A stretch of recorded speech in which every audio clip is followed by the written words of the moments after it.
Hello and welcome, our blood viewers, to RTD's News English edition. Let's head to the headlines of tonight. The President of the Republic takes part in the annual Retreat International Finance Corporation AFC of the World Bank. And on the international scene, Egypt commits to a full ceasefire in Gaza.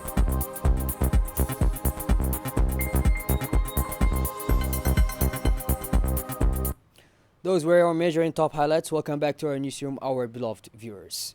The President of the Republic, His Excellency Mr. Ismail Omar Guelleh, took part this morning in the annual retreat of the International Finance Corporation organized at the Ayla Grand Hotel. This branch of the World Bank Group, dedicated to the private sector, chose Djibouti for the first time to host this major event. Over 180 participants, including influential decision makers and seasoned experts in international finance, gathered in Djiboutian capital. The event illustrates Djibouti's growing recognition as a key player in the economic development in the Horn of Africa. At the annual retreat, IFC reaffirmed its commitment to supporting sustainable private sector growth in Djibouti. Discussions focused on the importance of expanding access to finance for small and medium-sized enterprises, strengthening regional trade, and improving food security through more efficient logistics at the country's main port. In addition, the IFC, in partnership with the Central Bank of Djibouti, has announced a project to modernize the securities register. This tool, intended for financial institutions, aims to facilitate access to financing for SMEs, particularly those owned by women and young entrepreneurs, who often face informal conditions. The week-long meeting outlined Djibouti's major ambitions. By diversifying its resources and strengthening its infrastructure, the country aspires to become a model of economic transformation for Africa. This dynamic is in line with the Sustainable Development Goals defined by the United Nations. IFC is the world's largest development institution focused on the private sector in emerging markets, present in over 100 countries. It mobilizes its capital, expertise, and influence to create opportunities in developing countries. In fiscal year 2024, IFC committed a record of 56 billion US dollars to support private enterprises and financial institutions in these regions.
The IFC Vice President of IFC delivered a speech emphasizing the corporation's ongoing commitment to supporting sustainable private sector growth in emerging markets.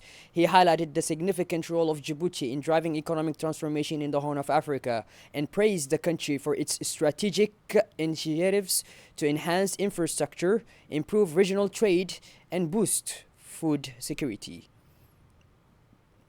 Hosting this annual strategic retreat in Djibouti is of particular importance, as the President of the Republic pointed out. In a rapidly changing world, our nation embodies, in many ways, both the challenge and the opportunities that characterizes the Horn of Africa today. Let's listen to the first part of the speech of the President. Mesdames et messieurs, assalamu alaikum wa rahmatullah. L'accueil de cette retraite stratégique annuelle de l'IFC. Hosting this annual IFC strategic retreat in Djibouti is of particular significance.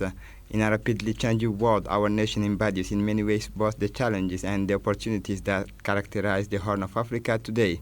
Let's talk frankly about the realities that shape our region.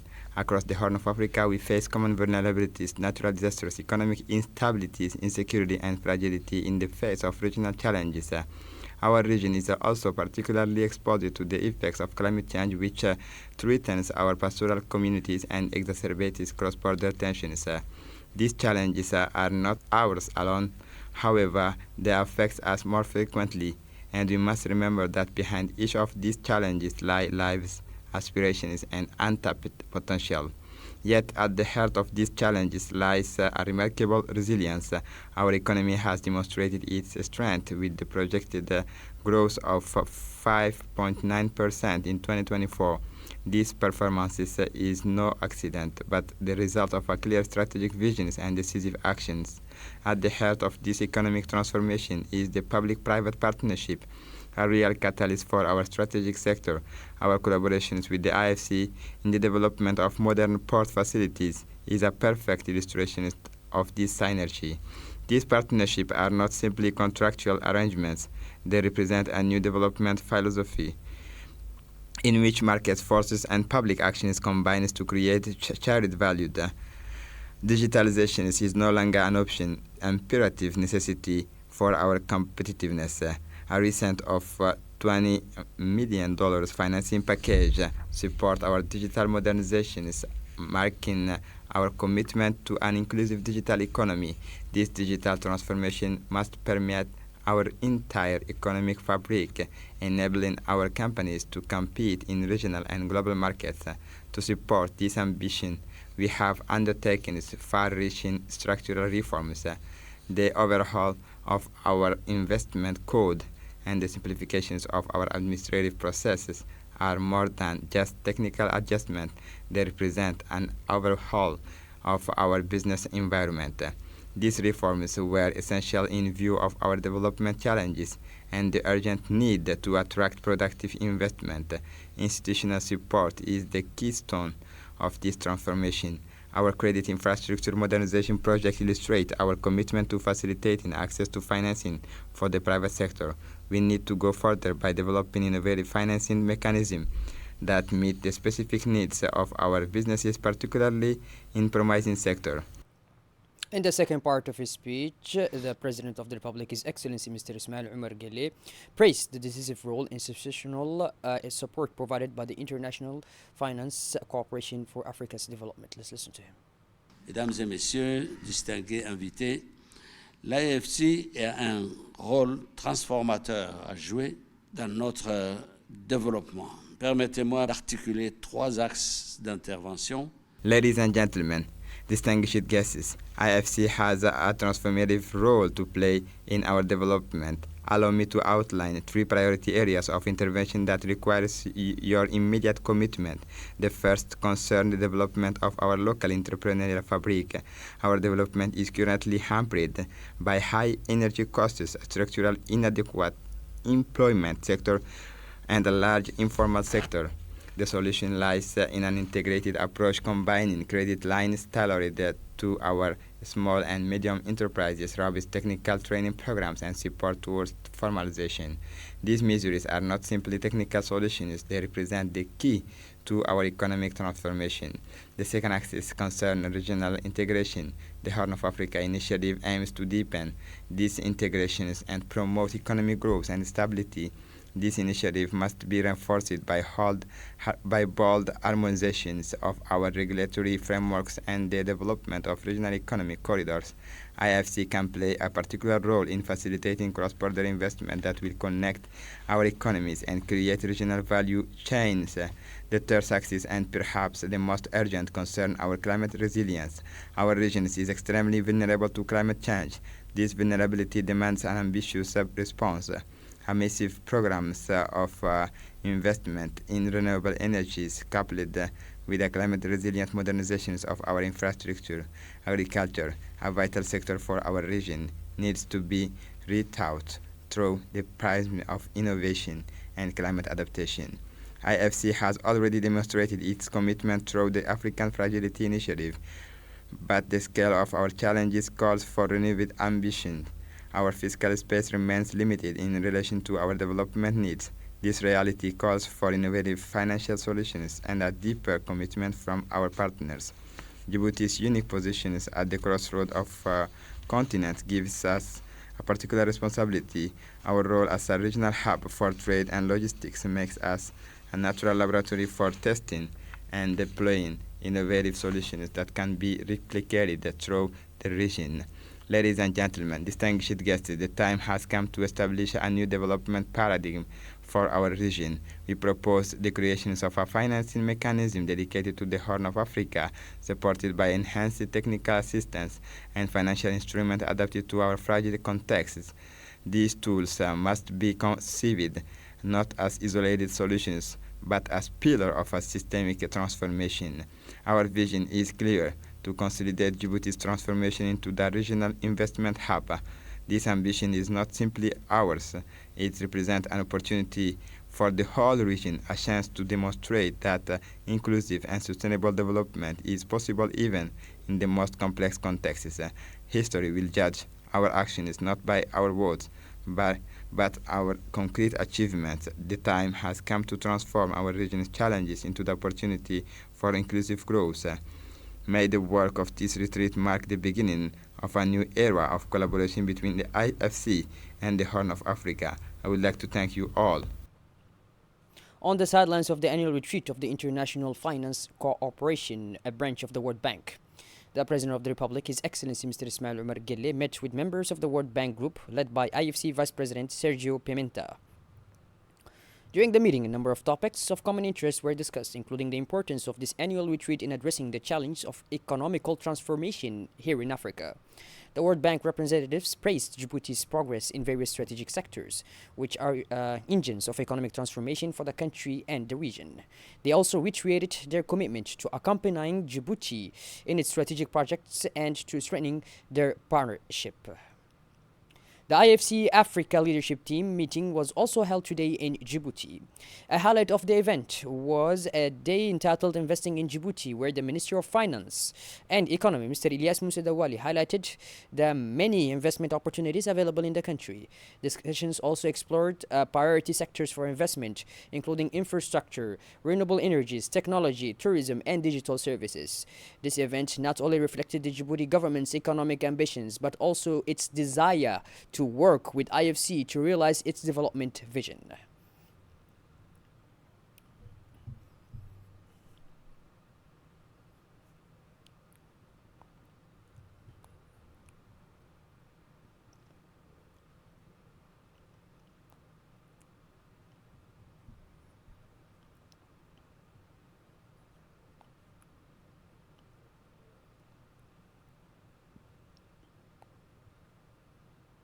The Finance Minister, Mr. Ilyas Moussa Dawali, noted that Djibouti presents exceptional opportunities in infrastructure, renewable energies, tourism, logistics, and technology. On the sidelines of the International Finance Cooperation Strategy Retreat held in Djibouti, an official meeting took place today at the Office of the Minister of Economy and Finance. The meeting brought together His Excellency Mr. Ilyas Moussa Dawali, Minister of Economy and Finance, and Mr. Ousmane Dione, World Bank Vice President of the MENA region. The meeting provided a valuable opportunity to discuss Djibouti's economic and financial priorities, as well as the strategic partnerships between the Djiboutian government and the World Bank.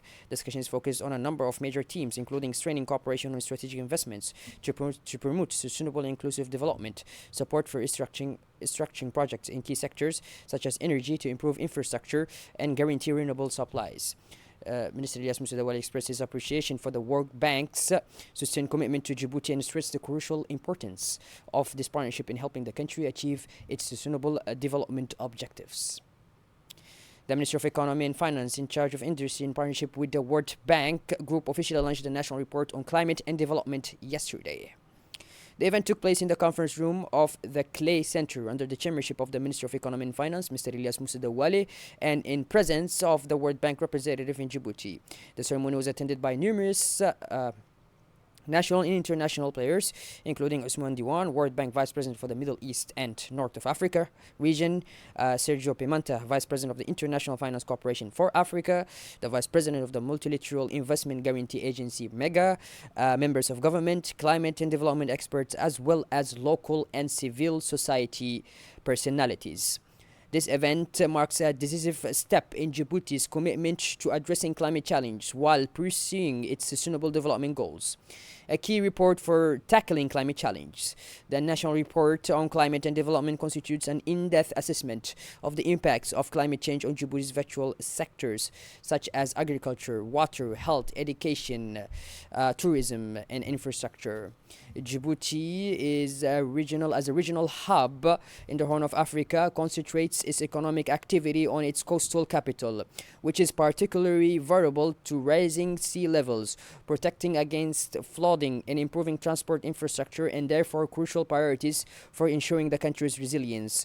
Through this report, Djibouti reaffirms its commitment to promote innovative and inclusive solutions to climate challenge, reconcile economic development and environmental preservation.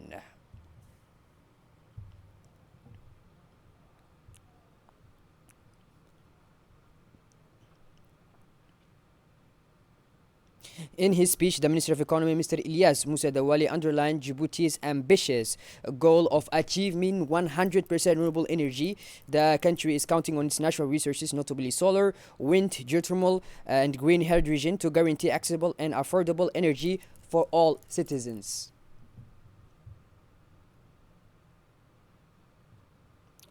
The Minister of Foreign Affairs and International Cooperation, Mr. Mahmoud Ali Yusuf, candidate for the presidency of the African Union Commission, met today with the President of the United Republic of Tanzania, Madam Samia Suluhu Hassan. During the meeting, Mr. Yusuf delivered a written message from the President of the Djibouti, His Excellency Mr. Ismail Omar Guelleh. The President expressed her greetings to President Guelleh, praising his leadership, which has enabled Djibouti to remain a pillar of peace and stability in East Africa. Discussions also focused on bilateral relations with an emphasis on cooperation in peacekeeping in the Democratic Republic of Congo in the Central African Republic. President Suluhu Hassan highlighted the two countries' shared vision for the future of Africa.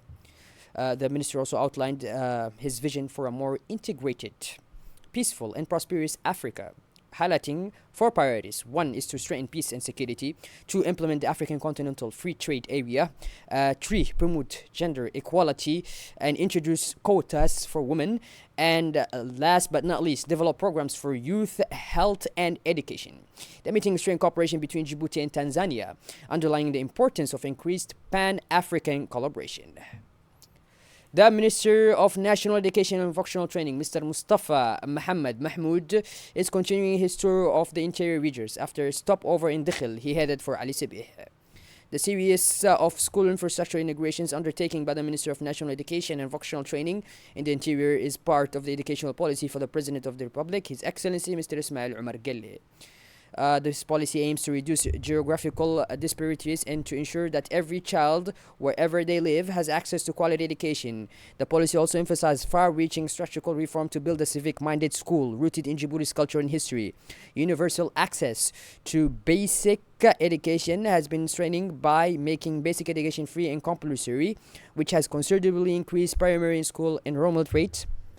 In addition, initiatives to promote equity and inclusion, including gender parity, involvement of children with special needs, and accelerated education programs have been implemented, enabling out-of-school children or those who have interrupted their studies to re-enter the education system. In Ali Sibih, alongside the Vice President of the National Assembly, the Prefect and the President of the Regional Council, members of Parliament from the region, as well as the UNICEF representative and the Director of Qatar Charity, the Minister officially integrated several educational buildings. First, he visited Galile, where he integrated an elementary school built in 2022. This modern establishment, equipped with brand new facilities, offers an environment conducive to learning. The school includes several classrooms, a per-school classroom, and a refectory designed to meet the neutral needs of the kids. After unveiling the plaque symbolizing the integration, the minister took time to speak with the school's management committee and representatives of the local population. The latter expressed their gratitude for this achievement, which marks a major step forward in their children's education. However, they also stressed the urgent need for electricity to ensure the school's optimal operation. In response, the minister reassured the residents that electrification of the school was a priority and would be carried out as soon as possible. He also took the opportunity to raise awareness of the importance of education for all, especially for children from nomadic families and young girls. Investing in girls' education is investing in the future of communities, he said. The integration reflects the commitment of the ministry and its partners to promote equitable access to education in all regions of the country, overcoming the challenge of geographical remoteness and social disparities. The Minister of National Education and Vocational Training then supervised the work to extend the Ali Sabih School for children with special needs. The school caters for hearing impaired children as well as those with autism and Down syndrome and offers a seasonal environment for their educational development. During a meeting between the minister and the parents, the latter expressed their gratitude for the efforts made, while stressing the need to meet the growing demand for special needs children in the region. In response, the minister announced an ambitious project, the construction of a specialized school in Ali Sibeh. This future infrastructure will include some 30 classrooms and will be designed to accommodate children with various types of disabilities, thus reinforcing inclusion and equity in the region. This initiative is in line with MENFA's commitment to guaranteeing education for all, adapted to the needs of each child, while meeting the expectations of families and local communities. The minister also reassured parents about the future of hearing impaired kids who have completed their schooling. He announced that 12 hearing impaired young people will benefit from specific support to help them find employment and a strong commitment to the autonomy and socio-economic inclusion of young people with disabilities. The minister and his delegation then traveled to Gadid, where they integrated a new elementary school, a project long awaited by the beneficiaries. On arrival, the minister was warmly welcomed by local residents and authorities, testifying to the importance of this infrastructure for the community. During the inauguration, the minister unveiled the plaque symbolizing the official opening of the school. It was a momentous occasion that aroused the emotion and gratitude of the beneficiaries. The local population, represented by partners and local officials, expressed their deep gratitude to the minister, underlining that this school represents the realization of their dream to offer the children a quality education in a suitable setting. The minister recalled that this establishment, equipped with teaching materials, will enable many children to access a basic education in optimal conditions. He reaffirmed the government's commitment to continuing its efforts to develop educational infrastructure in rural and remote areas in order to guarantee a better future for all Djibouti's children. The Minister of Social Affairs and Solidarity, Madame Ulufa Ismail Abdo, continued her tour with a second stop at the village of Dai, where she inaugurated a 100 cubic meter reservoir and 1,000 meter water connivance. On her arrival at the site, she was welcomed by the prefect of the Tajara region, Mr. Mohammed Hamad Abbas, the president of the regional council, Mr. Umar Hussein Umar, the region's deputies, notably Ahmed Hassan, and the inhabitants of the Dai High Plateau. The inauguration ceremony symbolizes a significant strengthening of the existing water infrastructure situated at an altitude of 1,500 meters. The Dai Plateau has long faced difficulties in accessing water. Thanks to these joint efforts of the government and in particular the commitment of the President of the Republic, this problem has gradually been resolved, enabling the population to be supplied with drinking water. With a growing population increasingly involved in agriculture, it became essential to adapt and extend water infrastructures. It was against this backdrop that the Ministry of Social Affairs and Solidarity, through ADDS, undertook the construction of this borehole as part of the Emergency Social Protection and Food Crisis Response Project.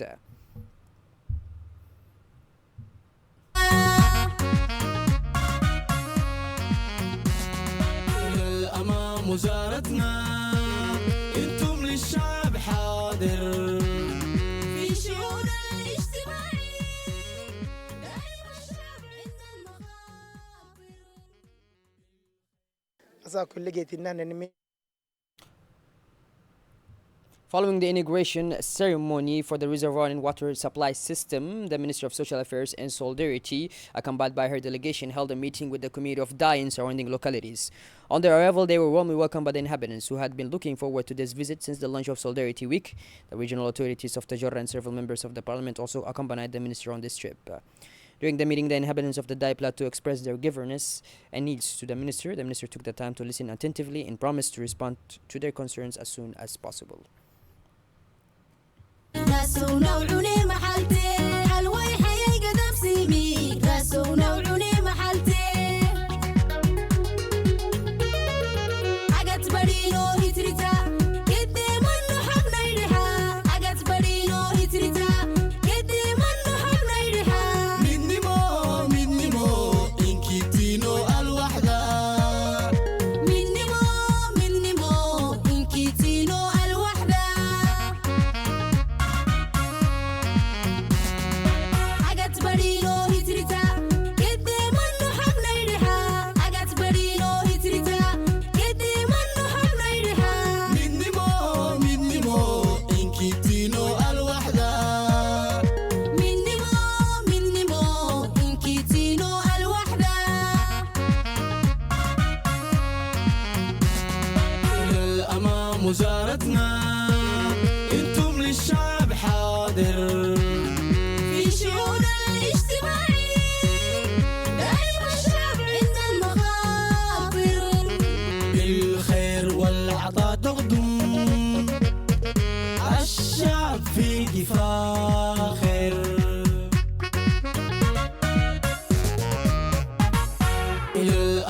مجارتنا انتم للشعب حاضر في شؤون الاجتماعي دائما الشعب عند المخاطر بالخير والعطاء تغدو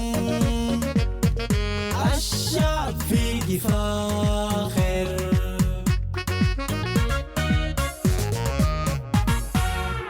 بحكمتكم الوزارة أنجزت إنجاز زاهر شعبنا موحد نعم للتقدم ظاهر مدني بوين كيتينو الوحدة من نموين كيتينو الوحدة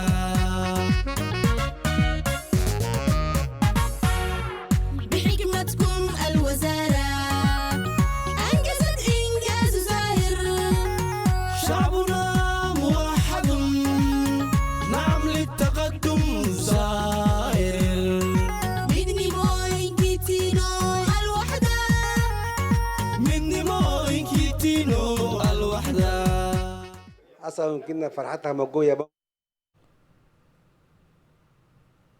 Shifting gears towards the international scene now, the Egyptian president said that his country would do everything in its power to ensure that the ceasefire in Gaza was fully implemented. His comments were made at an annual event celebrating Egyptian police officers. During his speech, Abdel Fattah al-Sisi stressed that Egypt would continue its mediation efforts and that the country would devote all of its efforts and forces to ensuring the ceasefire holds. Well, by this, our blood viewers, we finally conclude this edition. Thank you for being with us, and make sure to tune in later for more as usual. Have a wonderful evening and please take care. Thank you.